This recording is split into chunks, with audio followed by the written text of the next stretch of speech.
Hi everyone. ఈ వీడియోలో మన టాపిక్ ఏంటంటే స్పీకర్. ఈ స్పీకర్ని యూజ్ చేసి మనం ఈ సౌండ్ అనేది ఎలాగా ఇందులో ఇంపోర్ట్ చేయొచ్చు అనేది దీన్ని ఒకసారి చూద్దాం. సో దీన్ని ఇలా మీ స్పీకర్ని ఇంపోర్ట్ చేసినట్టయితే మీకు ఇలా కనిపిస్తుంది. సో మీరు దీన్ని మీకు ఈ డైరెక్షన్లో కావాలి ఆ డైరెక్షన్లో మీరు దీనిని రొటేట్ చేసుకోవచ్చు. ఫర్ ఎగ్జాంపుల్ నేను కెమెరాని కూడా ఇంపోర్ట్ చేసుకుంటున్నాను. సో నేను కెమెరా ఇంపోర్ట్ చేయడం జరిగింది. ఇప్పుడు స్పీకర్ సెట్టింగ్స్ చూసినట్టయితే ఇక్కడ మీకు ఐకాన్ కనిపిస్తుంది కదా, మ్యూజిక్ అని. సో ఇక్కడ దీని డేటా ప్రాపర్టీస్కి వెళ్ళినట్టయితే ఇక్కడ మీరు ఏదైనా సాంగ్ కానీ మ్యూజిక్ కానీ ఇక్కడ బ్రౌజ్ చేసి మీరు ఇక్కడ ఇందులో ఇంపోర్ట్ చేసుకోవచ్చు. నేను ఒక ప్లెయిన్ సౌండ్ అనేది తీసుకోవడం జరిగింది. సో ఒకసారి ప్లే చేసి చూద్దాం. ప్లే అయింది కదా.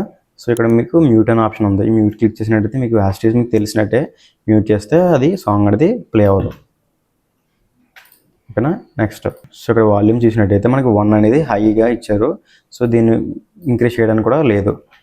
మనం ఇంకా ఫైనల్గా 1 అనేది ఇచ్చారు. సో మీరు ఇక్కడ సీన్ అని ఉంది కదా, సీన్కి వెళ్ళినట్టయితే మీరు ఇక్కడ వాల్యూమ్ అనేది ఎంటైర్ వ్యూ పోర్ట్ కంటే ఈ సీన్కి మీరు ఈ వాల్యూమ్ పెంచుకోవచ్చు. ఈ వాల్యూమ్ పెంచితే ఏమైందంటే సో ఇక్కడ కూడా మీకు వాల్యూమ్ అనేది ఇంక్రీజ్ అవ్వడం జరిగింది. ఓకేనా. నేనైతే డిఫాల్ట్గా 1 అనేది పెట్టేస్తున్నాను. అండ్ నెక్స్ట్ పిచ్ అంటే ఏంటంటే దాంట్లో ఉన్న హై వాల్యూస్ అనేది ఇంకా ఇంక్రీజ్ అవ్వడం జరుగుతుంది. ఫర్ సపోజ్ 2 అని పెట్టామంటే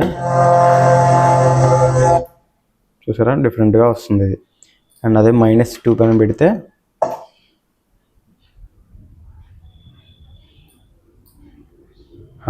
మైనస్ లేదు, 100 పెడితే 100 లీస్ట్ అనుకుంటా. 100 పెడితే ఏంటంటే మరి బేస్గా వస్తుంది. ఇంకా 5 పెడితే ఇంకా అది ఇంకా హై లెవెల్ పిచ్ అనేది సౌండ్ పెరిగి ఇది ఏమవుతుందంటే మరి ట్రైన్ సౌండ్ లాగా వస్తుంది. 1 అనేది నార్మల్. డిస్టెన్స్ అంటే ఫర్ సపోజ్ మీరు కెమెరా నుంచి ఈ స్పీకర్ అనేది డిస్టెన్స్లో పెట్టినట్టయితే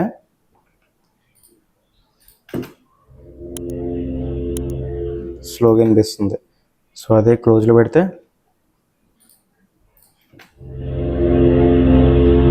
కొంచెం గట్టిగా అనిపిస్తుంది. సో దాని వాల్యూస్ అనేది మీరు మినిమం ఎంత వాల్యూమ్లో డిస్టెన్స్లో వాల్యూమ్ అనేది వినిపించాలి, మ్యాక్స్ ఎంత ఉండాలి అనేది మీరు ఇక్కడ డిస్టెన్స్ అనేది మెన్షన్ చేయొచ్చు. మీరు దీన్ని ఇంక్రీజ్ చేసే కొద్దీ ఏమవుద్దంటే దాని డిస్టెన్స్లో పెట్టినా కూడా ఆ మినిమం వాల్యూమ్ ఎంత అయితే ఉందో అదైతే మీకు వినిపించడం జరుగుతుంది. ఓకేనా. ఫర్ సపోజ్ నేను ఫుల్ పెట్టేసాను, అది డిస్టెన్స్లో ఉన్నా కూడా మీకు అలాగే అనిపిస్తుంది. అదే 0 చేసినట్టయితే మ్యాక్స్ అయితే 1 వాల్యూమ్ ఉంది కదా. సో ఆ డిస్టెన్స్కి ఎంత అయితే వినిపించాలో మీకు అంత సౌండ్ మాత్రమే ఇక్కడ వినిపిస్తుంది. అండ్ మీరు ఇక్కడ చూసినట్టయితే how strong the distance effects volume depending the distance model అంటే ఏంటంటే సో మీరు ఫర్ ఎగ్జాంపుల్ 2 పెట్టారు, నార్మల్ వినిపిస్తుంది. అదే దీన్ని డిస్టెన్స్ చేంజ్ చేశారు, ఇంకా లోగా వినిపిస్తుంది. నేను ఇక్కడ 11 అనేది పెట్టడం జరిగింది. సో ఇక్కడ ఈ స్పీకర్ ఏమైనా దగ్గరలో ఉన్నా కూడా మీకు వాల్యూమ్ అనేది చాలా దూరంలో ఉన్నట్టే వినిపిస్తుంది. అదేనా అంటే మీరు స్పీకర్ని మూవ్ చేయకుండానే దీన్ని యూజ్ చేసి మీరు డిస్టెన్స్ అనేది క్రియేట్ చేయొచ్చు.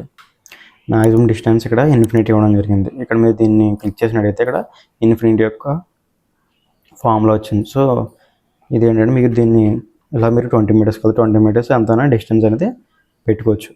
ఓకేనా. దాన్ని బట్టి మీరు డిస్టెన్స్ మూవ్ చేసే కొద్దీ వాల్యూమ్ అనేది మీకు వినిపించడం జరుగుతుంది. అండ్ కోన్ ఏంటంటే ఇది మనకి ఏంటంటే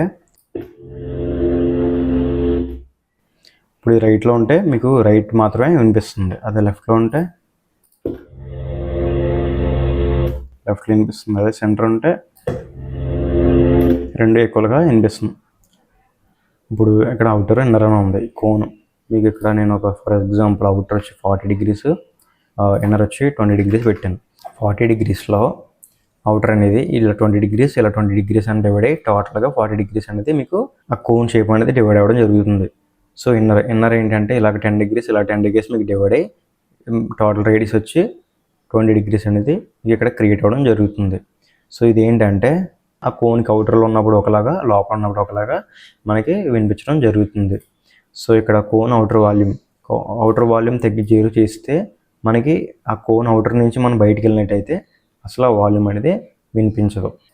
సో మీరు ఇప్పుడు గమనించినట్టయితే అసలు వాల్యూమ్ అనేది రావట్లేదు. అదే ఫర్ సపోజ్ మనం ఇన్సైడ్ పెడితే వాల్యూమ్ వినిపిస్తుంది, మనకి ఇక్కడ జీరోలో ఉన్నా కూడా.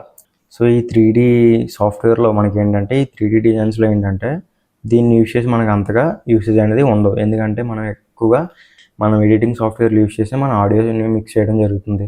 సో దానివల్ల ఏంటంటే ఈ టూల్ అనేది మనకు అంతగా యూసేజ్ అనేది ఉండదు.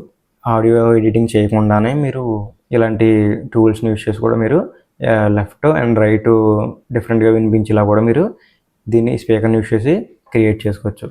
అండ్ ఏమన్నా డౌట్స్ ఉంటే కమెంట్ చేయండి. సో మీకు ఇలాంటి వీడియోస్ ట్యూటోరియల్స్ ఇంకా కమింగ్ సూన్ వస్తూనే ఉంటాయి. నా ఛానల్ అనేది సబ్స్క్రైబ్ చేసుకోండి. Thank you.